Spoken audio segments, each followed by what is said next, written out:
ಶ್ರೀಕೃಷ್ಣ ಅವತಾರ. 8ನೇ ಅವತಾರವೇ ಶ್ರೀಕೃಷ್ಣ. ವಸುದೇವ ದೇವಕಿಯರಿಗೆ 8ನೇವನಾಗಿ ಜನಿಸ್ತಾನೆ. ಇವನ ಸೋದರ ಮಾವ ಕಂಸ. ಆದರೂ ಅವನನ್ನು ಕೃಷ್ಣನು ಕೊಲ್ತಾನೆ ಅಂತ ಹೇಳಿ ಅಶರೀರವಾಣಿಯಾಗಿತ್ತು. ಆದ್ದರಿಂದ ಅವನನ್ನು ಕೊಲ್ಲಲು ಅನೇಕ ರಾಕ್ಷಸರನ್ನು ಕಳಿಸಿದರೂ ಕೊನೆಗೆ ಕೃಷ್ಣನು ಕಂಸನನ್ನು ಕೊಲ್ತಾನೆ. ಶ್ರೀಕೃಷ್ಣನು ಜನಿಸಿದ ಕೂಡಲೇ ದೇವಕಿಯಿಂದ ದೂರವಾಗಿ ಯಶೋದೆಯ ಬಳಿಯಲ್ಲಿ ಗೋಕುಲದಲ್ಲಿ ಬೆಳೀತಾನೆ. ಅವರು ಸಾಕಷ್ಟು ಶ್ರೀಮಂತರಾಗಿದ್ದರೂ ಕುಲವೃತ್ತಿಯಾದ ಹಸುಗಳನ್ನು ಕಾಯಲು ಹೋಗ್ತಾ ಇರ್ತಾನೆ ಕೃಷ್ಣ. ಸ್ನೇಹಿತರೊಂದಿಗೆ ಸ್ನೇಹ ಭಾವವಿತ್ತು. ಕುಚೇಲನು ಕಡುಬಡತನದಿಂದ ಕೂಡಿದ್ದರೂ ಅವನ ಸ್ನೇಹ ಮರೆಯಲಿಲ್ಲ. ತಲೆಯಲ್ಲಿ ನವಿಲುಗರಿಯನ್ನು ಧರಿಸಿರ್ತಾನೆ. ಬಾಲಕನಾಗಿರುವಾಗಲೇ ಕಾಳಿಂಗ ಮರ್ದನವನ್ನು ಮಾಡಿ ಯಮುನಾ ನದಿಯನ್ನು ರಕ್ಷಿಸ್ತಾನೆ.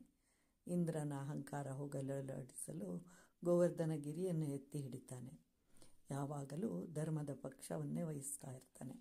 ಆದ್ದರಿಂದಲೇ ಕುರುಕ್ಷೇತ್ರ ಯುದ್ಧದಲ್ಲಿ ಪಾಂಡವರ ಪಕ್ಷ ನಿಂತನು. ಅರ್ಜುನ ಕೇಳಿದ್ದರಿಂದ ರಥದ ಸಾರಥಿಯಾದನು. ಆ ಕೆಲಸವನ್ನು ನಿಷ್ಠೆಯಿಂದ ಮಾಡ್ತಾನೆ. ಕುದುರೆಗಳನ್ನು ತೊಳಿತಾನೆ. ಯುದ್ಧಕ್ಕೆ ಮೊದಲೇ ಅರ್ಜುನನು ವಿಚಲಿತನಾಗಿ ಯುದ್ಧ ಮಾಡುವುದಿಲ್ಲ ಅಂತಂದಾಗ ಸ್ನೇಹಿತನಂತೆ ಭಗವದ್ಗೀತೆಯನ್ನು ಬೋಧಿಸ್ತಾನೆ. ಇದು ನಡೆದು 5,000 ವರ್ಷಗಳೇ ಕಳೆದಿದ್ದರೂ ಇಂದಿಗೂ ಪ್ರಚಲಿತದಲ್ಲಿದೆ. ಯಾರು ಯಾವ ರೀತಿಯ ಸಹಾಯ ಕೇಳಿದರೂ ಮಾಡ್ತಾ ಇರ್ತಾನೆ. ಹೀಗೆ ಇಂದಿಗೂ ಎಲ್ಲರ ಮನದಲ್ಲಿರುವನು. ಯಾವುದೇ ಚಿತ್ರದಲ್ಲಿ ಆಗಲಿ ಶ್ರೀಕೃಷ್ಣನು ಒಬ್ಬನೇ ಇರ್ತಾನೆ. ಯಾಕೆ ಅಂತಂದರೆ, ನೀನು ಈ ಪ್ರಪಂಚಕ್ಕೆ ಬರುವಾಗಲೂ ಒಬ್ಬನೇ ಬಂದಿರುವೆ, ಹೋಗುವಾಗಲೂ ಒಬ್ಬನೇ ಹೋಗಬೇಕಾಗಿದೆ ಅಂತ ಹೇಳಿ ತಿಳಿಸುತ್ತೆ.